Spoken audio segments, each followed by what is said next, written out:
Emily, when you're ready, we'll start our regular board meeting without an exec session, so we don't have to make that move to go in exec session. We're not doing the exec session?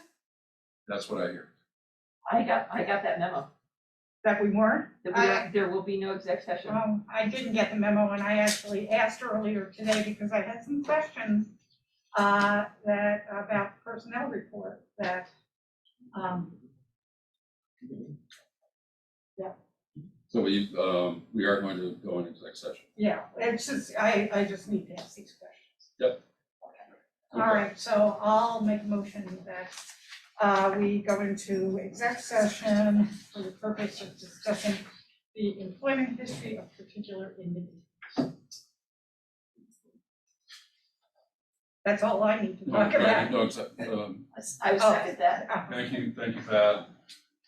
So Emily, when you have a chance, we'll just poll the group and we'll just do an exec session for however long it takes, and then we'll be back in our public meeting, which I did call to order a little while ago, for real. So please. Rob Ainsley, Yes. Sean Eversley Bradwell, Yes. Erin Croyle, Yes. Kelly Evans, Eldred Harris, Nicole Lefebvre, Moira Lang, Yes. Patricia Wasserman. Yes. So that is 5 going into exec session right now. Others can join us as they become available.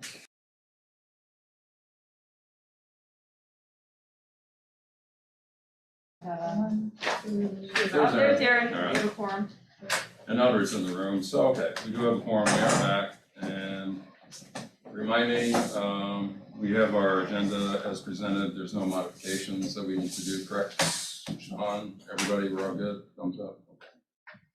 So, public comment period. Do we have anyone? No one signed up. No one's in the room, except everybody that we need in the room, and right? That's right. Dr. What we do have are 2 enterprising student reps from LACS that are apparently don't have anything else to do on the spring break, but we are really happy to see you. If you have anything you want to share, feel free. Yeah, well, I mean, I guess I'll start with it's fourth quarter now, so we are in our fourth quarter schedule, and that would be we have previously we were having Tuesday afternoon project splits, Thursday morning project splits, various club-like activities, so theater, some sports groups, volunteering work. That has now ended, and we're instead taking all day Thursday to go on our trips. And so some notable trips are, of course, the Spanish trip. They're going to Puerto Rico, so they've been fundraising the whole year. The Akwesasne trip, they're going to the local, Akwesasne area. And I don't know if it's a reservation, but it's just some Native American land. And they're gonna go there. They've been doing that for several years. They're gonna go there, help out, build some stuff. Last year they built a fence for farm animals and children, if I remember correctly. And other trips are just doing their thing, getting started, Orleans? getting ready. New Orleans. New Orleans. Yeah. Katrina relief. These Thursdays now, like especially with Katrina relief, they're doing yard work. And a lot of trips, or if they're going somewhere, this is when they start fundraising and planning how they're gonna fundraise and leaving campus to prepare. It's not like this is a preparation day, what Thursdays are. Like for my trip, it's I'm in the camping trip, so it's learning like outdoor skills, like how to start a fire, how to use a knife, how to know what's poison ivy, what compared to another plant, that kind of thing. So we're properly prepared. Yep, that's gonna be fun, so stay tuned. Our trips week, where is a whole week where the trips do their thing. That's when all the away trips, so Katrina relief, Puerto Rico, Akwesasne, they all go off for the whole week. That is May 24th through 27th, I believe, that week. And otherwise, we're going to continue just doing our thing, which is pretty exciting. The trips are a key part of the culture at LACS. One of the big benefits of going to LACS is having such Yeah. Any other board responses? Feel free. Thank you for being here. On this beautiful night. Anything else?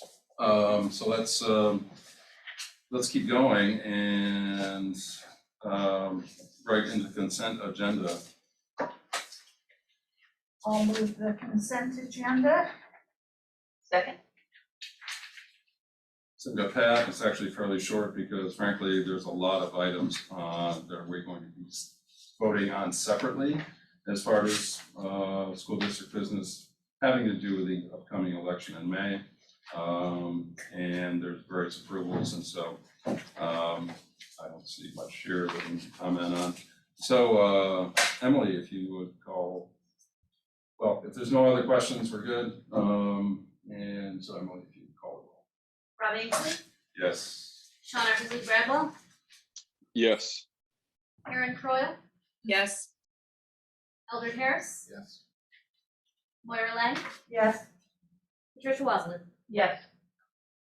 Thank you. Dr. Brown, please. Thank you for the opportunity to say, well, we wish to transition to budget, so I'll defer my business section to the budget time. And in the recognition that we are on break this week, which is good, and we're hoping for folks out from joining from West this evening, but let me know when you're ready to talk about budget. The team and I are here to share. Ready, Rob? Yeah. All right. I apologize for interrupting. Rob, just a real quick thing. On the consent agenda that we just approved, we have a number of long-term Ithaca teachers and employees, and I just want to recognize their service and thank them. I realize that we're in a moment just in public education in general where folks are making different decisions, but I have great respect for a number of folks who were on that list. And just again, I want to thank them for their service and all they've done for our community. Well, thank you, Sean. There's some names on that list that jump out, and I think there will be a time when we're not on vacation that and everybody can appreciate well be in attendance, and so we can show our appreciation for their service, and that's and I would expect that we go down the names that we will be losing, but not losing forever. Yeah. We're gonna They come back. reallocate their talent. Right, like Moira. Yeah. So as an example of someone who does amazing work in retirement. Thank you. So Dr. Brown, you're ceding your time to budget. Yeah. So we will go with the agenda. Item 10.1 is the resolution appointing election officials. And so we will do that first, and we will get to our budget. Can I ask a question about that? Absolutely. The list of them, I see there's one name that's in two different schools as the election inspector, and I wonder if that's a mistake. Fall Creek School election inspector as an election inspector is Eileen Bach, and then also at Enfield School. I saw it in the That's the only repeat, so I wonder if that's an error. It's difficult to be in two places at once. Well, I'm just. So Eileen. Eileen. Let us check to see who that name would be, and if we need to do a revision at the next meeting, I think we could do that. Sure. Yes, Okay. we don't, it's not Tricia yet. We'll look Typically, forward. they get shifted around depending on where the need is anyway. Right, So okay. So we are, it's probably in I think it's more, these folks are being appointed as election officials for this next election. Where they actually sit is probably less critical. Right. All right. Now Eileen, will certainly be great. So, any other questions on that? Okay, so we'll, did we move it and second it yet? Not yet. I'll move the resolution appointing election officials. Second? Second by Pat, and Emily, if you could call the roll. Rob Ainsley, Yes. Sean Eversley Bradwell, Yes. Aaron Croyle, Yes. Eldred Harris, Yeah. Moira Lang, Yes. Patricia Waslin. Yes. Thanks. And so now we'll just move on to item 10.2, resolution adopting perhaps the 2022-2023 Ithaca City School District budget. Thank you, Mr. Anthony. And the team and I are here this evening yet again to share with you that we're excited about this budget request, this funding request. We have received some feedback from folks about what we're thinking about doing with this budget, and it's been positive, including questions from board members. Tonight, I just wish to highlight one area that we highlighted at the presentation, which was around literacy instruction and what we hope to do with supporting our literacy instruction efforts. As Mr. Anthony mentioned to me earlier, I'll echo Judy Maxwell, and this was a key initiative for her. And we've done much in our school district. I think we're on the right track right now with our approaches to literacy instruction. I've been saying literacy instruction and literacy in schools is a civil rights issue of our time. This is a big one, and we need to get all of our young people reading at acceptable levels. And doing that through great assessments, great instruction, great materials. So the professional development that's going to be embedded in this budget is going to be great for us. It's going to have our programs and our approaches to be sustainable. We're going to expand our case study work. We're going to be bringing in culturally responsive literacy materials into all classrooms and all school libraries. And again, the professional development is going to be key for us. And having our educators have the time, the support, the paid support to do the work that we're talking about doing. Mary Grover, any gaps you wish to fill in when it comes to what we're thinking about doing next year and beyond? Well, I want to offer gratitude for the board and the community for supporting what we were able to do with literacy this year in launching a district-wide program to support phonics instruction and understanding that's one of the components in a whole literacy program, including helping students get to know themselves better as readers and writers and find joyful experiences, as we saw when our BGM students presented the other night.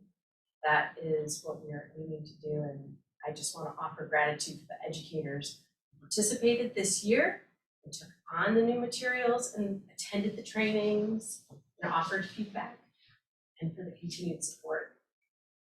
And I'll say, Mr. Harris, Dr. Wasloo, Ms. Lang, they've all been a part of the curriculum conversations we've had over the last few years. This has been a focus for the board. And we're seeing our numbers. I mean, we've noticed our equity report card numbers. We needed some shifts to be made in our school district and our community when it comes to literacy instruction and the results. And we're starting to see those shifts, those positive shifts. So again, this budget is going to support a sustained approach to doing this work for all of our young people. So again, that was a question that we received over the last couple of weeks around literacy instruction. And Mr. James, I know that this is something that you focus on as well. So we're here to answer any other questions or provide any additional information about I'll it. just say that, yeah, we've been after this for a couple of years, like literacy raised to the top of the curriculum agenda because it supports everything else. But Mary shared something with me last Friday, I think, was it? Thursday, Friday? I've never heard before. And it might sound much better coming from you. Could you share with the group what you told me about the attitude and emotions at the reading meeting that you were recently at? Absolutely. It was enthusiasm by the educators, and again, gratitude for the support on the training materials, being able to order books and materials that were both high interest, culturally responsive for their classroom libraries, and also having the opportunity to co-teach and see their colleagues embracing literacy. So while they are very much a literacy specialist and a leader in this work, it does not sit on their shoulders alone. They have partners in the school between our fantastic aides, TAs, speech therapists, and general education teachers. So it was really a great meeting. Yeah, work is not easy, but it's a hell of a start to have people who are all on board for it. And like I said, it's the first time I've heard that in my 13 years. Not that it hasn't happened, it's the first time it's been so obvious that Mary helped me shout it from the rooftops.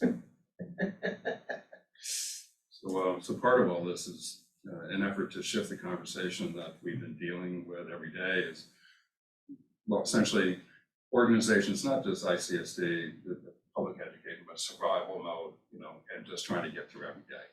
And what may happen on that day that would interfere going to work, coming home, or not being able to do that, or obviously going to school or not. So getting beyond survival mode mentality, and essentially powering through to, and not just surviving, but obviously having to thrive now because of all the challenges that everyone has gone through, but getting forward, grabbing on and having literacy being the focus of learning forward with culturally responsive teaching and all that I see here, but it's but the literacy initiative is integral to all that in my mind. And it's important that folks know what we're trying to do with this budget is not, man, we talk about numbers all the time, but okay, we're increasing the budget by 2.59%. What is, that really has no meaning unless you know what that $148 million is going to. And so, yeah, I like, numbers are great, but it has to be, there has to be, why are we here? Who are we, and what are we trying to do? And we're trying to get the community and the kids and frankly families to the other side of this. And so what are we going to look at on the other side? Hopefully, going forward is what we're going to be seeing for every classroom in this district as we get back to, not getting back where we were. I think we can't go back to where we were. That will never happen. It's where are we going to be? And so that's our choice. That's the community's choice. Where do we want to be?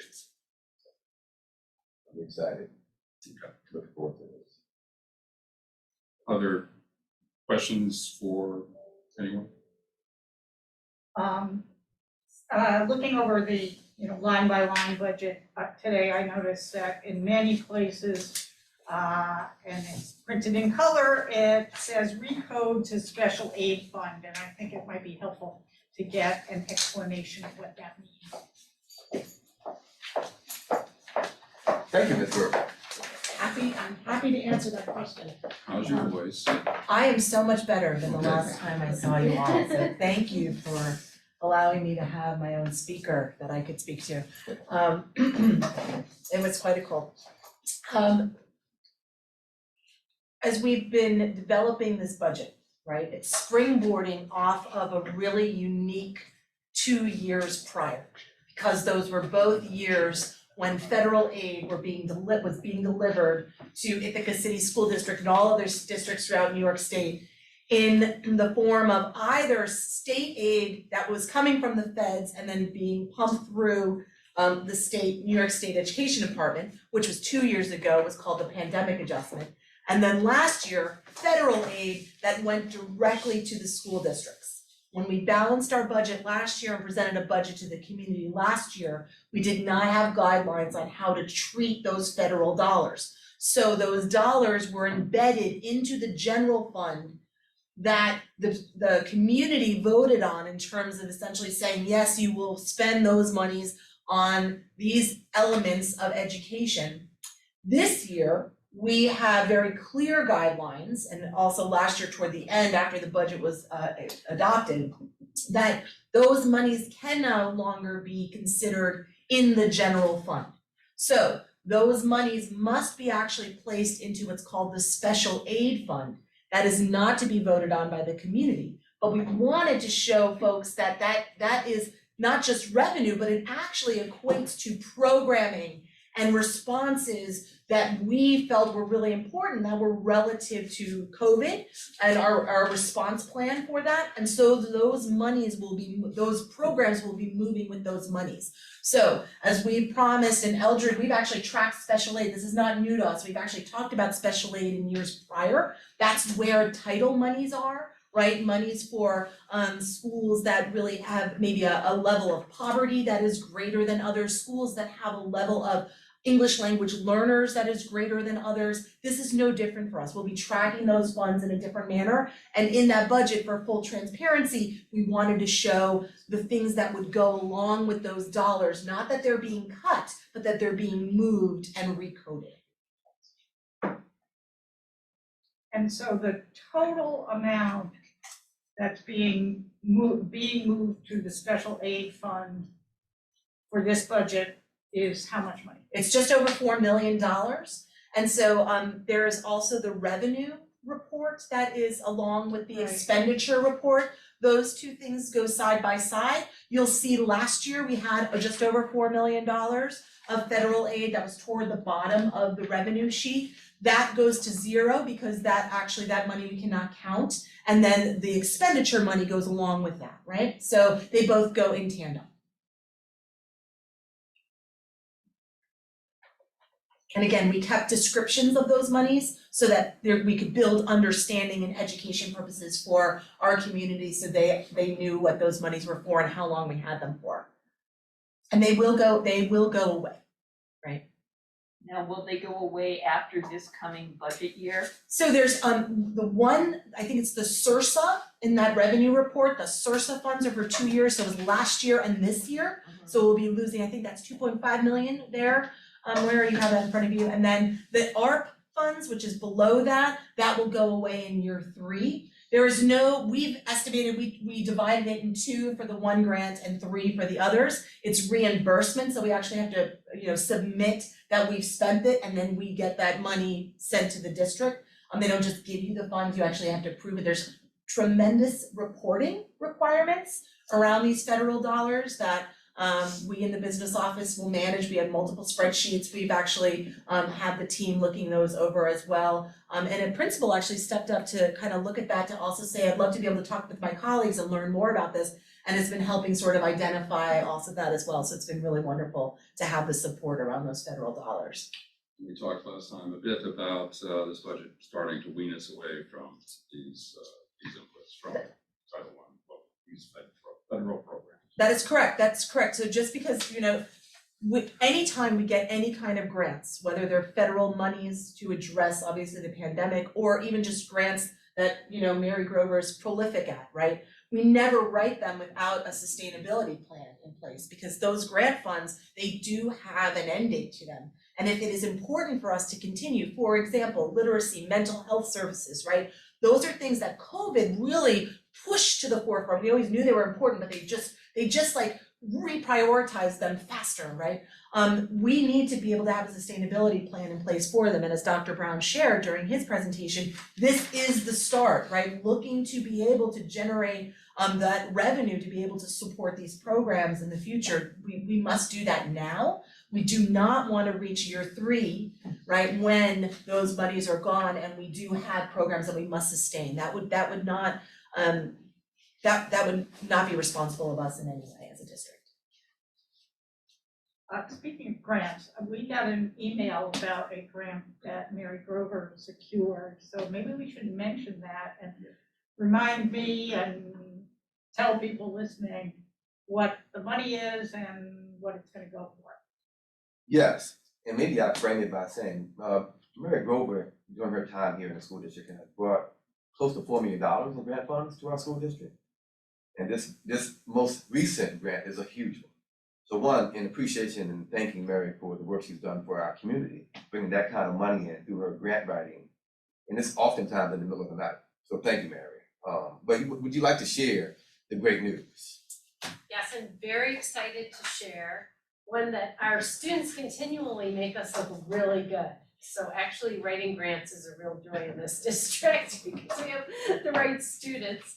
And we will be receiving over $400,000 every year for the next 5 years.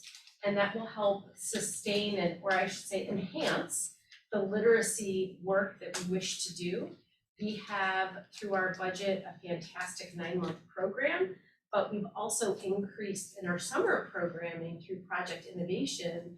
We, prior years, have had around 100 students participating in that program. Last year, we had 325, and we already have applications for 350 students this year. So we're extending the opportunity for students to get to know themselves as readers and writers from 9 months to 12 months. And so this grant, Cultivating Connections, allows students to participate in literacy-based service learning opportunities, as well as project-based literacy opportunities, everything from self-publishing to writing public service announcements as part of our summer camp or summer school program across all 8 elementary schools. And then they will be able to return to their home school and continue the work throughout the school year in the spring and fall and after school. Congratulations, that's great. Thank you, Mary. Thank you. And who gets that money? What organization is giving us this money? Nice. Yeah. Say that. Apparently they have money now, right? They give it and they take it away.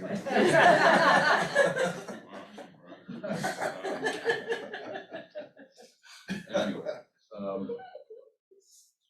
Amanda, one thing, just before we vote, but, we got interrupted last time a little bit. Our system, not blaming anyone, but our system kind of locked us down at the end of the last meeting. The one comment I was making really was regarding the debt service. For all the things that we do and all that goes into the debt service, our promise to the community was that debt service is going to stay at 7% of the total budget. We're not going to blow anything out, but we're going to manage it over the number of years.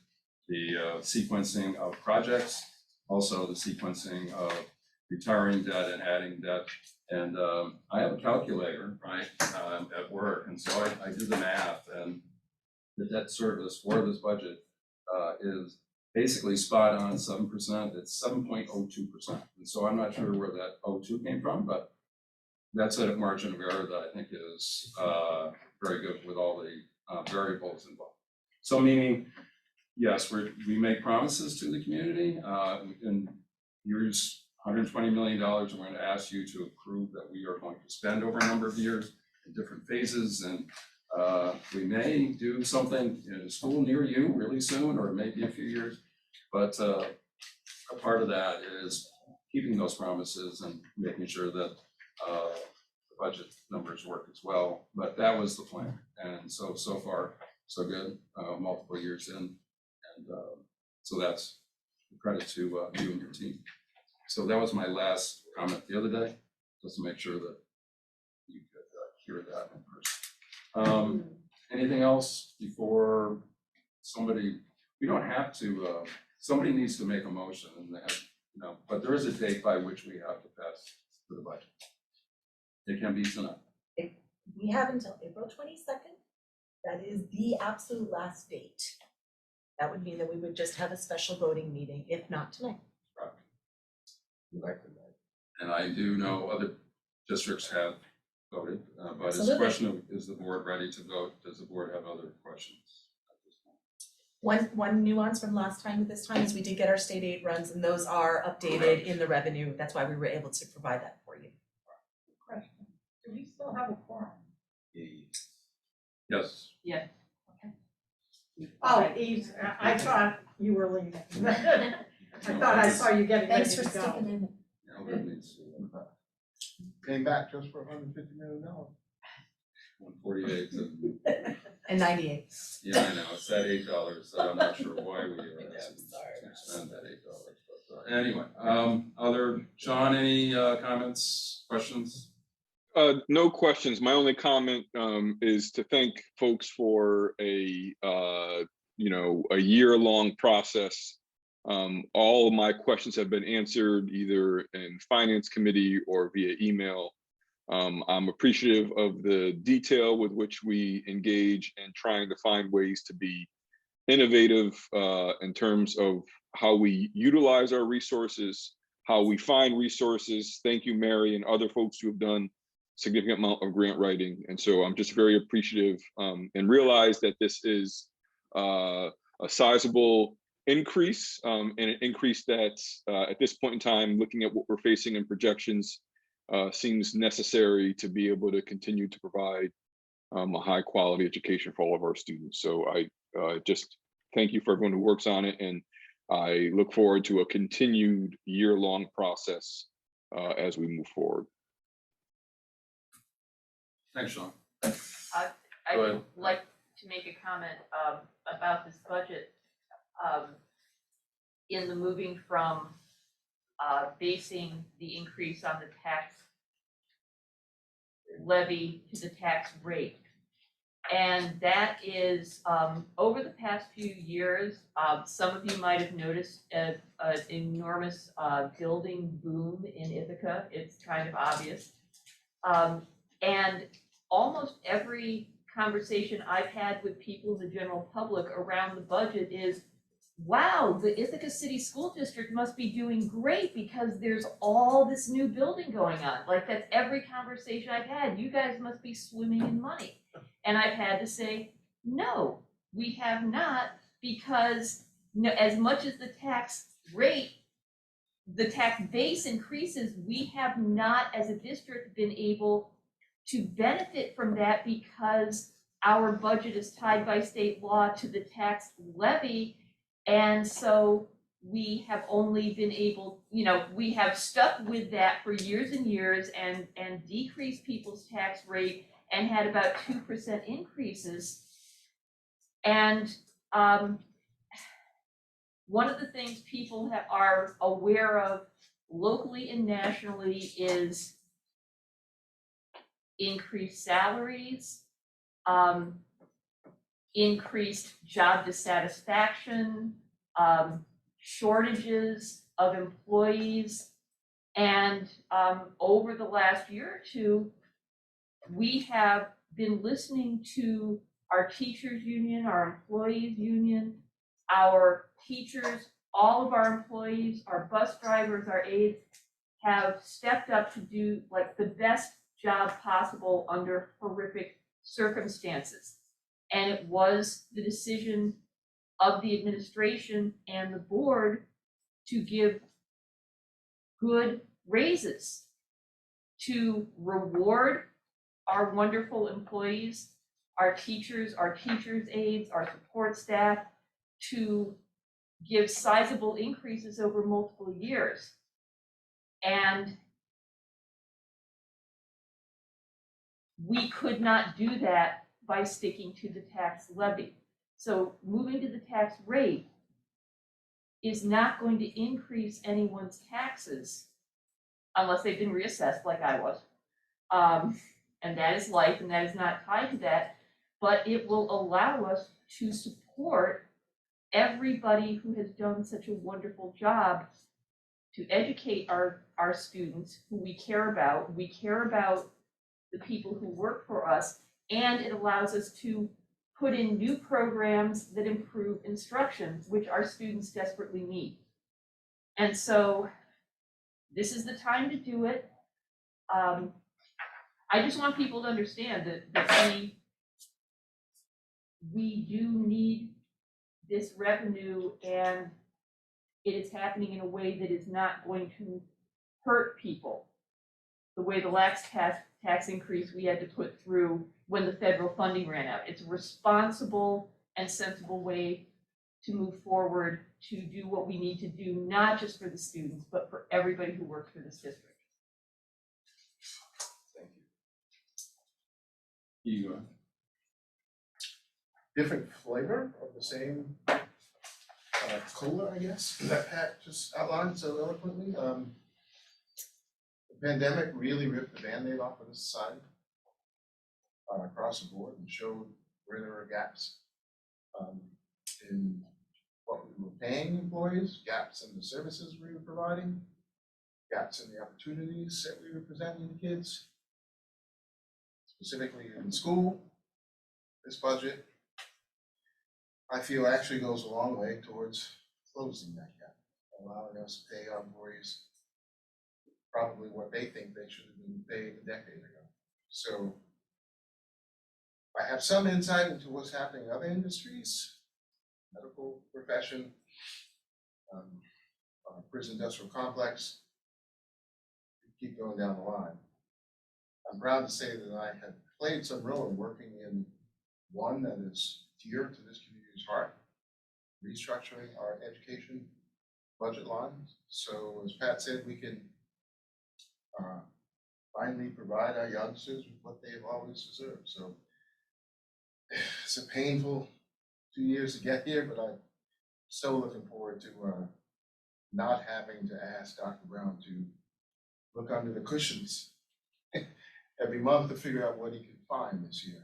That means there's a lot of responsibility and onus on us to provide and show and prove what we can do with these additional funds, but again, this community, we hope you are with us on this journey to understand how important education is to everyone, not just in this room, at this table, but to everyone who pays taxes. These kids are ours. We're gonna get to that damn 100% graduation rate, it kills me. I see. Aaron, anything? Feel free, but you're fine. Okay. Well, we can talk about other things, but if someone has moved to say something now other than me. I will move item 10.2, the resolution adopting the 2022-2023 Ithaca City School District budget. Second? Second by Pat. Moved, seconded. Any other comments, questions at this point? Emily, please. I think we're ready to vote. Rob Ainsley, Yes. Sean Eckersley Bradwell, Yes. Aaron Crow, Yes. Eldred Harris, Absolutely. Moira Lang, Yes. Patricia Wazelin. Yes. Very good. Thanks, everyone. Thanks, Amanda, but you probably should just stay right there because we have other stuff. But thanks, everyone. The work is not done, obviously. And we're starting on the next budgets tomorrow, basically, but it never ends. But we look forward to the conversations, community conversations, Dr. Brown. I'm sure they're coming up over the next month to explain what we just talked about and what we have talked about for months now. So look forward to that. We look forward to the calendar of events that are going to be happening, because we can get together in person a little bit if folks want to, and can do Zoom as well. But so other items we can roll down through pretty well, pretty easily. And Amanda, just resolution to adopt the ICSD property tax report card, something we do every year. If you want just a little flavor, and then we can vote on. This is a requirement. We also have a budget notice that is a requirement for us. Those are the two official forms. We put these into the budget development documents. We put these on the website. This is a transparency report for the community so that they understand exactly right now at this moment in time what our estimated levy will be, what our calculation look like, what our reserves are, and what our budget number is. And so this is a transparency report. It gives a lot of great information on it, and this will be housed, as I said, on the website and also in the materials that we will provide at community centers, right, which is the larger budget document notice. This isn't a part of the budget mailer. That's The has budget information. notice, right. Budget notice. The budget notice is required, as well as the 3-part budget in some manner at the budget mailer. This is required by law to be able to post for transparency's sake, but not part of the mailer itself. Thanks, man. Questions?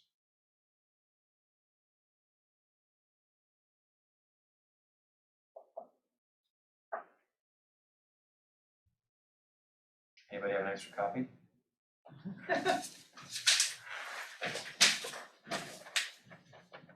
I've got mine in the. It's small print.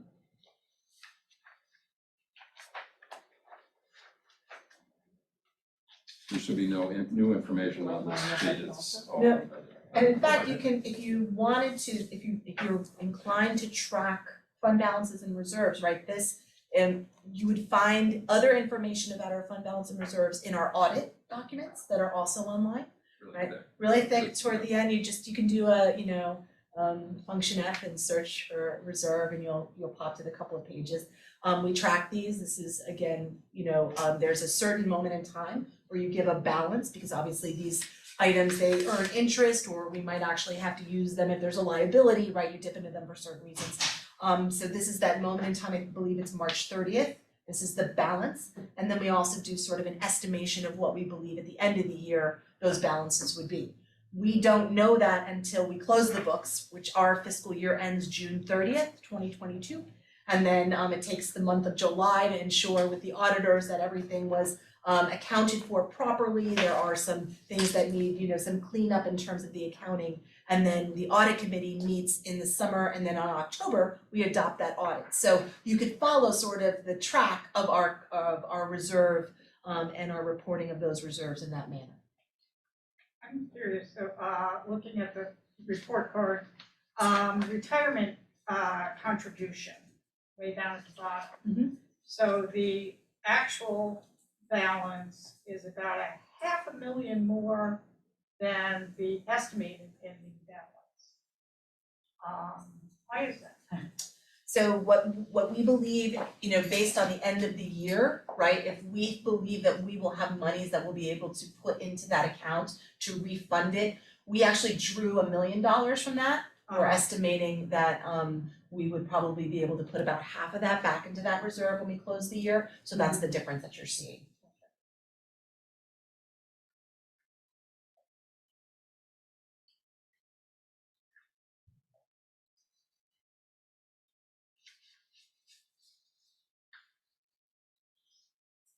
I have a question. Have we lost our quorum? No, Aaron, I believe Aaron is there. 200 student jump from this year to next year. Say that one more time. 200 student jump, public school enrollment. So those are based on data that we receive from our evaluation department. So that is the moment in time for Beds Day, that information. And so we do have more people moving to this community, and there was housing developments for graduate students and things like that. And there are many families that find Ithaca to be the place to live. So if you think about a 5,000, plus 5,000, 5,500 students, plus or minus 100 or 2, right? We did a demography study a few years ago. This is tracking with that demography study. We knew that we would have sort of an upward movement, and then it sort of stabilizes. Cool. I didn't know that. I think we've The got some demography more study kids. is online as part of the board docs. It's in the library, and you can find that there. If you just search demography study, you can actually see that. But it's a really interesting chart in it too about open enrollments, like sort of what kids are districted to what school and where they actually attend, and then futuring out, for 10 years. I think we did that 4 or 5 years ago, prior to the capital project work. Being, as you're thinking about being centrally isolated, Amazon is not gonna build a distribution center here. They need big highways converging in a very close area. So we don't really get involved with that. And, Apple's not gonna do anything here. They're gonna be in near greater population centers because they need a bunch of people to work, right? So we're a green dot in upstate New York, meaning our economy continues to grow because education is our business here. And so there's benefits to that, and fairly recession-proof, but also we're not going to get a large influx of the new Tesla plant is not going to be built in upstate New York. That's just the way it is. So we have to do other things to make this a vibrant place to live, so kids don't always move away and have to go work somewhere else, kind of thing. But we like it here. That's right. But anyway, other questions? Andrew, one other comment on that too. Remember last year was COVID, so there was a lot of homeschooling as well. Oh, They may yeah. not have been enrolled in the building, right? So there's that combination. I couldn't tease it out for you, but I wanted to mention that as Sure. well. It was pretty unique last year. That's a good word for last year. Yeah. Yeah.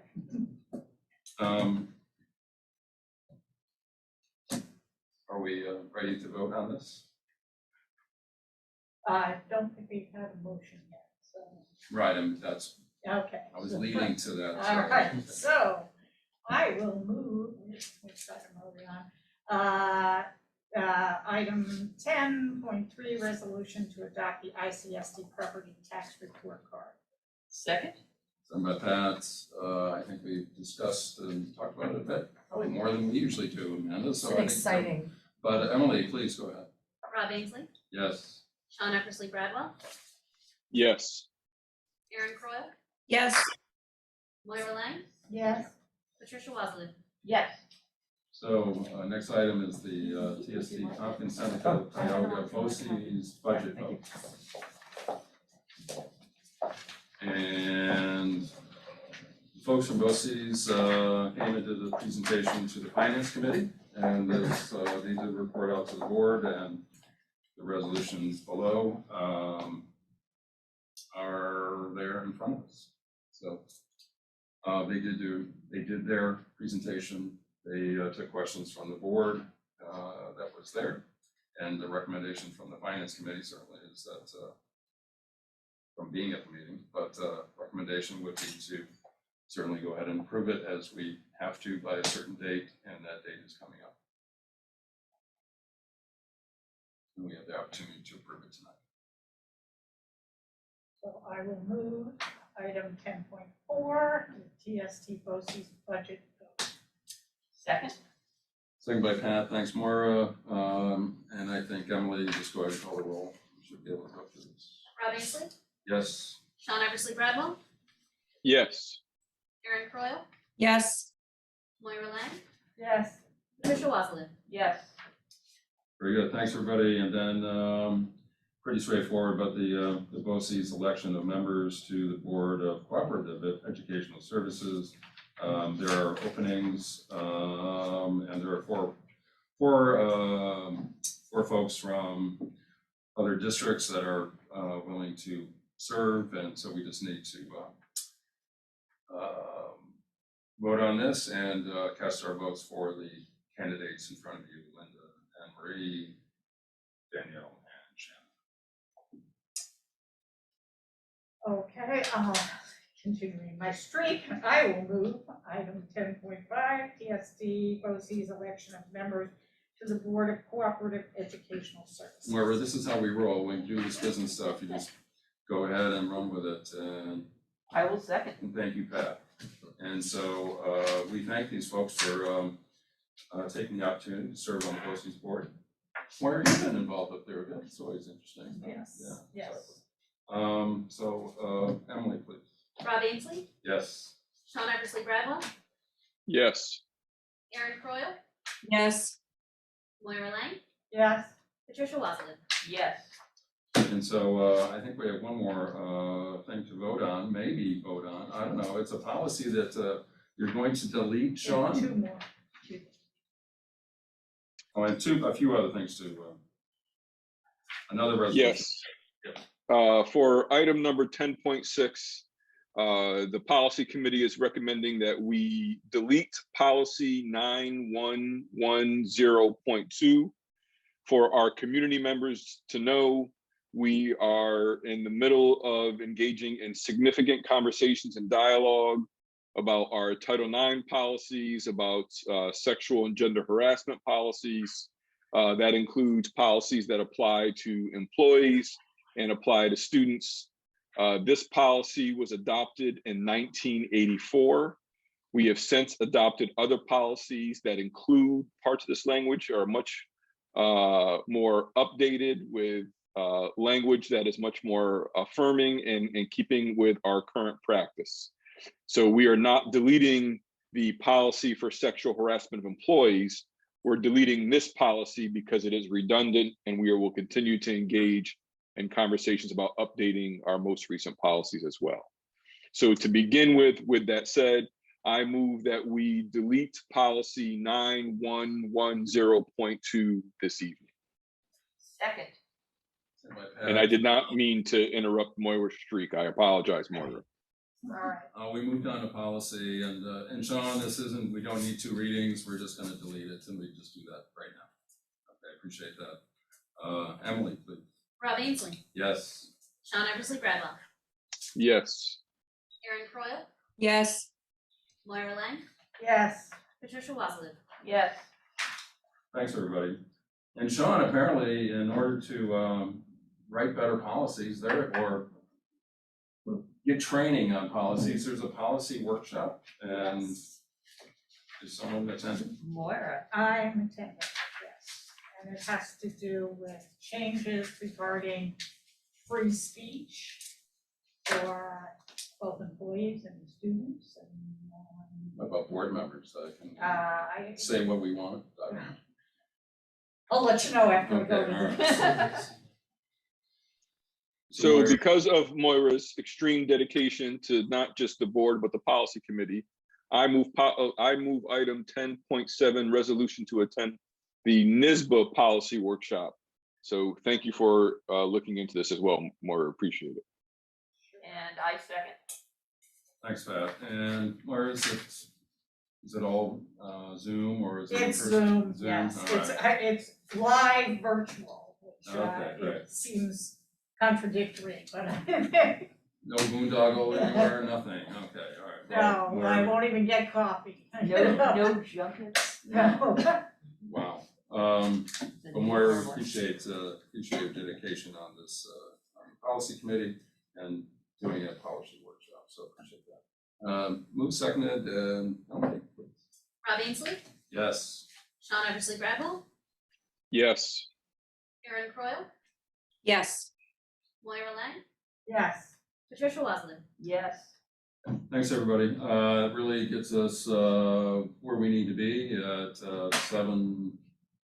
7:36 or something, whatever. But anything else from anyone that we need to touch base on tonight? This is our regular board meeting night, but it is in the middle of vacation week. But Dr. Brown, you have your budget. Thank you. And the community has their budgets, and they have an opportunity to grade us. That's our, once a year, the community has an opportunity to grade our performance and grade what we do, and that's the very interesting part of the system. It's we don't have to wonder how we're doing. The community will tell us every May. So look forward to that. And anything else from anyone? And if not, we're Dan and I are going to revel in Cornell's amazing comeback to beat Syracuse last night in overtime. Happened to be at the Dome last night, and that was a lot of fun. And Cornell lacrosse, they beat Ohio State, Penn State, Syracuse, not to mention Harvard and Yale, and every other Ivy League team that I don't like. So that was fun, and kids were there. It was great. So anything else, Dr. Brown? And you had a good weekend with Pops, and that's great. And we appreciate that. So Yeah. very good, everybody. We're done. Thanks. Thank you.